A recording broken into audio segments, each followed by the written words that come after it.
간밤 분위기가 심상치 않아서요. 오늘 시장을 바라보는 우리는 또 주말을 앞두고 있는 금요일장이잖아요. 이런 것들이 참 우려스럽습니다. 이걸 어떻게 봐야 될지 해외 이슈들 중심으로 해서 이분과 함께 점검 들어가도록 할게요. MTN 이항영 전문위원과 함께하겠습니다. 위원님 어서 오십시오. 네, 안녕하세요. 네, 불과 어제까지만 하더라도 나스닥 뭐 만시대 이러면서 뭐 많이 올라갔다 뭐 이런 얘기들만 들었는데 하루아침에 분위기가 싹 바뀌어버렸어요. 네, 맞습니다. 다우지수 S&P 500은 사실 이틀 연속으로 하락했었거든요. 근데 오늘까지 하락하면서 3일 연속 하락을 하면서요. 다우지수가 또 3일 연속 하락한 것은 또 한 달여 만에 처음입니다. 그만큼 그동안 시장이 강했던 흐름인데요. 문제는 나스닥도 오늘 같이 덩달아서 결국 한 5% 넘게 하락을 했고요. 다우지수는 7%까지 하락을 했습니다. 공포지수 같은 것도 급등했는데요. 유일하게 금가격만 했던 1,736달러, 그러니까 1,700달러 위에 있었고요. 모든 웬만한 가격들이 오늘 전부 다 하락을 했습니다. 그러다 보니 오늘 실제로 보면 별로 반등 자체가 없었습니다. 그래서 오늘 종가가 3대 지수 모두 종가 자체가 저가였습니다. 그래서 하루 종일 그냥 아침 미국 시간에 뭐 시작하면 잠깐 했다가 쭉 흘러내리는 그런 이게 3대 지수를 오늘의 그래프거든요. 그러니까 쭉 흘러내리는 모습 보여줬으니까. 일간 하락폭으로 보면 S&P 500도 마찬가지지만 다우지수도 거의 3월 중순 이후 최대폭으로 하락을 했습니다. 7%가 하락했으니까 그만큼 하락폭 자체가 깊었고요. 유가도 오늘 여러 가지 이런 코로나19에 따른 재확산 우려감 이런 것들이 키워드가 되겠는데요. 그러니까 유가도 오늘 크게 또 오늘 하락하는 모습 9%까지 하락했고요. 좀 더 공포지수 말씀드리겠습니다. 공포지수가 또 40포인트 위로 쭉 올라가는 모습 보여줬습니다. 그만큼 이 공포지수인데요. 오래간만에 보여드렸습니다. 훅 올라가는 모습 보여줬고요. 마지막 금값만 오늘 1,700달러 위에서 올라갔습니다. 물론 주간 신규 실업 청구 건수 이런 것도 이슈가 되겠지만 그것도 예상보다 그렇게 많지는 않았거든요. 그러니까 그게 그런 재료로서의 영향을 받지 못했고요. 종목별로 보면 더 약간 더 우울한 모습 보여드렸습니다. 계속 말씀드렸다시피 저점 대비보나 7, 80%, 5월만 하더라도 50에서 많게는 100% 올라갔던 것이 항공주인데요. 델타항공이 지금 거의 3일째 10% 넘게 하락을 하고 있습니다. 오늘도 14%가 넘게 오늘 하락했기 때문에 이게 고점 대비는 또다시 반토막 나는 그런 모습이 되겠고요. 마찬가지로 카니발, 있죠? 크루즈 하는 운행하는 거죠. 카니발. 오늘 말씀드리지만 그냥 주가 자체로만 보면 많이 떨어졌고 올라갈 기대로 샀는데 사실상 제가 미국에서도 그런 설문조사를 봤는데요. 그래서 올 여름에 크루즈 타고 어디 멀리 다니겠냐 그러면 그런 분은 별로 없거든요. 부정적이죠. 네, 부정적이죠. 그럼에도 주가는 올라갔는데요. 크루즈 선사도 대부분이 오늘까지 해서 3일 연속 10% 넘게 오늘 하락했고요. 오늘 역시 15%가 넘게. 그래서 최근 고점 대비 반토막이 났습니다. MGM 리조트, 그러니까 카지노 호텔 이런 것들도 마찬가지죠. 물론 지금 라스베가스가 오픈했기 때문에 사람들이 좀 있는데 예전 같지는 않거든요. 일단 앉았다면 그냥 몇 시간 앉아 있잖아요. 카지노 가시면 그런 것들이 되겠고요. JP모건 같은 경우에도 지금 3일 연속으로 10% 안짝으로 주가가 떨어졌고요. 엑소모빌 이런 것도 떨어졌습니다. 사실 오늘 같은 경우에는 그동안 시장을 또 선도했고 어저께만 하더라도 사상 최고가의 환호를 질렀던 빅테크 주식들이요. 마이크로소프트, 애플 마찬가지. 이런 것들도 물론 아마존이나 넷플릭스가 끝까지 장중 초반 중반에까지 플러스 났는데 결국 막판에는 그냥 분위기 쌓여서 그냥 다 내려가는 그런 모습이었고요. 특히 애플은 오늘 3군데 이상에서 목표 주가 올려놨거든요. 그럼에도 불구하고 오늘 주가 4% 넘게 하락을 했고요. 아마존은 말씀드렸다시피 끝까지 버티다가 결국 역시 3% 넘게 하락을 했고요. 마이크로소프트도 5% 넘게 하락했으니까 오늘은 주시라고 써 있는 것들은 거의 다 떨어져요. 그러니까 S&P 500 중에서 서너 개 빼놓고 다 하락한 날이거든요. 그만큼은 다 하락한 날이 되겠습니다. 이렇게 주식시장에 이제 충격적인 이제 쇼크가 찾아왔던 이유가 코로나19도 아니겠어요? 뭔가 이제 미국 내 분위기가 또 다시 심상치 않은 건가요? 네, 맞습니다. 이제 미국에서는 아시다시피 미국에서는 재연절 이후 그리고 그날 날짜를 해갖고 뉴욕도 이제 1차 단계로 오픈을 이번 주 월요일부터 했거든요. 그래서 경제 활동에 대한 재개감이 문제 있는데 그보다 먼저 좀 오픈한 이 지역이 애리조나주, 텍사스주, 플로리다주 이런 쪽이 좀 먼저 좀 오픈했습니다. 근데 그런 쪽에서 확진자 수가 다시 좀 급증하는 모습 이런 것들이 보여주고 있는데 이것은 먼저 보여드릴 것은 전 세계 확진자 수입니다. 전 세계 확진자 수가 제일 위에가 이제 아프리카 되겠지만 그다음에 미국 아메리카 대륙 여기는 이제 브라질 이런 것들이 포함되어 있고요. 제일 밑에 파란색 나는 것이 미국인데요. 약간 줄어들었지만 다시 조금 주별로 좀 경제 활동을 재개를 먼저 한 곳이 먼저 늘어나고 있거든요. 텍사스 보여드리겠는데요. 텍사스가 다른 주보다 먼저 경제활동을 재개하는 곳인데요. 여기가 지금 또 최고 기록을 하고 있습니다. 입원 환자가 또 급증하는 모습 보여주고 있고요.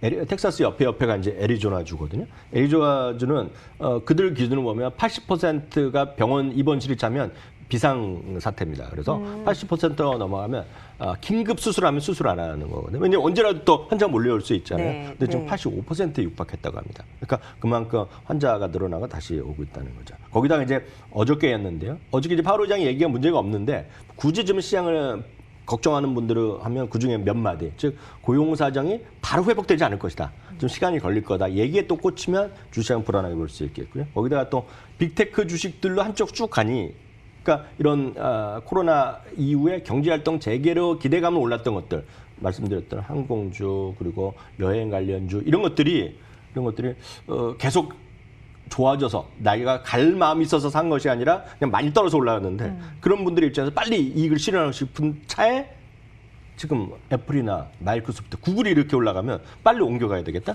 그러니까 로테이션에 대한 우려감으로 지금 그런 것들이 먼저 좀 많이 더 빠지는 그런 모습이 이어지는 것이 전반 이런 세 가지 정도 요인이 오늘 주시장의 급락의 요인이었다라고 정리할 수 있겠네요. 이런 미국 쪽의 분위기를 우리가 듣고 우리 시장을 이제 장출발을 앞두고 있는 거잖아요. 아직까지는 시간상 호가가 들어오지는 않는 시간대이긴 한데 이제 잠시 뒤에 이제 호가도 책정이 되겠죠. 우리 시장에 어떤 영향을 주게 될 것인가가 제일 이제 궁금한 포인트입니다. 코로나19 사태가 완전히 소멸되지 않았다는 건 알고 있죠. 그런데 또다시 이게 수치상으로 뭔가 안 좋은 것들이 확인되니까 네네. 그야말로 이제 그동안 꼈던 것이 버블이었나? 뭐 이런 네. 얘기도 나오고 있는 것 같아요. 근데 이런 거죠. 사실 실제 경제 상황이랑요. 앞서 말씀드렸던 미국 요인도 다 여러 가지 있었지만 결국 굳이 따지자면 하나거든요. 실제 경제 상황, 느끼는 그리고 체감하는 경제 상황과 주식시장 많이 반등했잖아요. 이것과의 괴리도가 분명히 있는 건데 지금요. 예, 그러니까 예. 그것이 부인할 수 현실과 없어요. 경제의 현실과 주식시장의 현실과에서는 괴리도가 분명히 있기 때문에 그에 대한 논란은 분명히 있고 그거를 주식시장을 많이 최근에 돈을 저점에서 갖고 주식에서 돈을 번 분들도 누구 하나 부인은 못합니다. 지금. 이런 맞아요. 것들이기 때문에 이것들에 대한 어떤 해결하는 기간이 있던 차에 이런 일이 벌어진 건데요. 이제 우리나라도 이제 K 방역에 인기가 있었는데요. 우리나라 K 방역 히트 쳤을 때 보면 해외 언론 많이 보셨잖아요. 네, 소개하고 네. 우리나라 했는데 요즘 약간 더 반대가 나옵니다. 왜냐하면 뭐 나쁘다는 의미가 아니라 K-방역의 성과에 경고등이 켜졌다는 거가 CNN에도 나오고 유럽에서도 그런 게 타이틀로 막 잡히거든요. 사실 우리나라도 지금 서울 네. 뭐 수도권 중심으로 다시 이제 발생한 거나 다름없으니까. 그러니까 우리나라도 오늘도 뭐 긴급 기자회견 하는 것 같아요. 뭐 당국에서. 그러니까 그런 것들에 대한 우려감이 있다 보니 야, 이게 소위 2차 확산이 네. 있는 거 아니냐라는 우려감이 있는 거죠. 그러다 보니 말씀드렸다시피 미국뿐만 아니라 우리나라 좀 좁혀보면 우리나라도 국내 경제 상황과 지금 주시장과의 괴리도가 만만치 않은 거죠. 그러니까 이게 괜찮으면 3차 추경 예산을 뭐 사상 최대 규모로 한다는 건데 할 리가 없잖아요, 지금은. 그러니까 그런 것들이 지금 괴리도가 있는 거죠.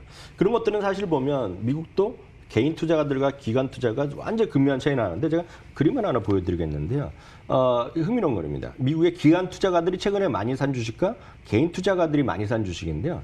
왼쪽은 이제 비자나 어도비, 마이크로소프트, 페이팔 이런 것들인데 오른쪽을 보시기 바랍니다. 네. 포드요. 포드란 느낌 아실 겁니다. 제너럴 일렉트릭 그리고 아메리칸 항공, 델타 항공 이런 것들이거든요. 네. 많이 떨어진 것들을 지금 산 거거든요. 이게 개인 투자가들이 많이 샀는데 이러다 보니 저런 것들이 지금 당장 뭐 자동차를 사는 것도 아니고 갑자기 지휘 같은 건 비행기 엔진 주로 요즘 하고 있는데 그렇죠. 아니 지금 실적보다는 그냥 많이 떨어졌기 때문에 산 거거든요. 7, 80% 단순히. 떨어졌기 때문에 누가 툭 찔르기가 나면 확 팔 사람들이거든요. 네. 그런 것들에 대한 걱정들이 있는 거죠. 저는 국내 주식시장도 저런 것들이가 이제 이머징 마켓이랑 같은 오른쪽에 들어가는 그런 같은 그림이거든요. 변동시킨 건데 국내 주식시장도 영향을 받을 수밖에 없습니다. 이건요. 인정해야 되는데요. 일단은 그 관련해서는 MSCI 이머징 마켓을 보셔야 되겠는데요. 오늘 5% 이상 떨어졌습니다. MSCI 한국도 5% 이상 떨어졌거든요. 시장에 영향이 없을 수는 없겠죠. 지금요. 우리나라도. 네. 지금 이제 호가가 잡히고 있는데요. 우리 시장도 다소 크게 밀리면서 출발될 것으로 예상이 되어요. 일단 장 출발 때는 어떻게 진행될지 잠시 뒤에 또 저희와 함께 또 지수 챙겨보시고요. 네. 이제 또 이렇게 급락이 나온다라고 하면 이제 투자자분들이 생각하는 게 다시 이제 코로나 사태가 이제 뭐 다시 이제 불거지나 보다 이러면 그때 올랐었던 네네. 그때 예. 올랐었던 뭐 언택트 관련주라고 해서 뭐 다양한 뭐 많잖아요. 많죠. 이쪽으로 예. 매기가 한동안은 차익 실현 물량이 좀 쏟아졌었는데 이쪽으로 다시 이제 회귀하는 것 아닌가 이런 예. 생각들을 하시는 것 같아요. 저는 분명히 가능성은 있다고 보고 있는데 다만 이제 단기적으로 보면 지금 이제 제대로 오늘 만약 우리 시장 뭐 조정이 있을지 모르겠지만 약할 가능성이 최소한 초반에는 있지 않습니까? 미국 시장이나 해외 시장 이렇게 보여줬는데요. 조정 국면의 초기에는 제 오랜 경험을 말씀드리면 예외 없습니다. 초기에는 같이 조정을 보는 거죠. 같이. 네네. 왜냐하면 지금에는 A를 팔고 B를 사는 것이 아니라 A가 걱정되기에 멈칫하면 B는 볼 겨를이 없거든요. 그러면 이제 같이 떨어지고 제가 한번 엊그저께도 말씀드렸다시피 사상 최대 신용 잔고가 있기 때문에 조금만 멈칫하면 떨어질 수밖에 없습니다. 시장은. 특히 그러니까 실적에 근거하지 않은 것들이 이제 그런 것들이 되겠는데요. 궁극적으로는 계속 말씀드리면 결국 궁극적으로는 실적이라든가 시장 지배력의 문제가 되겠거든요. 그렇기 때문에 근거가 진짜 충분해서 주식에 대한 확신을 갖고 있는 기업에 투자하는 것이 진짜 원칙입니다. 단지 이제 많이 떨어져서요. 가격 차익을 노리고만 샀다 그러면 쉽지 않은 구간이 다시 일정 수준 올 수밖에 없겠고 여기에는 어떤 주식들도 예외가 될 수 없습니다. 다만 이제 질문하신 거에 들어가면 언택트 그런주, 언택트라고 표현하는 것은 여러 가지가 있겠습니다. 보면 뭐 바이오 제약 그러면서 이제 그런 백신에 대한 그런 기대감도 분명히 있을 것이고요. 뭐 클라우드도 있을 것이고 여러 가지가 있을 것 같은데요. 저는 그런 언택트 관련주는 보면 장기적으로 뉴 노멀이라 보기 때문에 제가 드릴 수 있는 말씀은 코로나19 이전으로의 삶이 100% 백하는 것, 돌아가는 거는 불가능하다라고 보고 있고요. 그런 관점에서 그런 관련된 것들 계속 우리나라 똑같거든요. 클라우드 관련된 기업들 거기에 더 기술적 지원이나 뭐 이런 것들 거기에 반도체 이런 거 당연히 좋아지겠고요.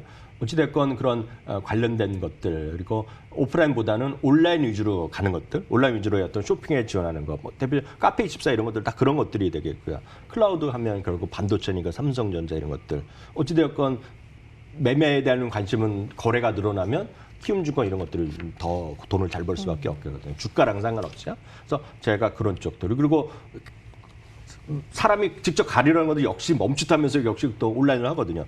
네이버, 카카오 이런 것들. 이런 것들이 시장이랑 조금 떨어져도 버틸 수 있는 것들과 버틸 수 없는 것들은 여러분들의 마음속에 다 있거든요.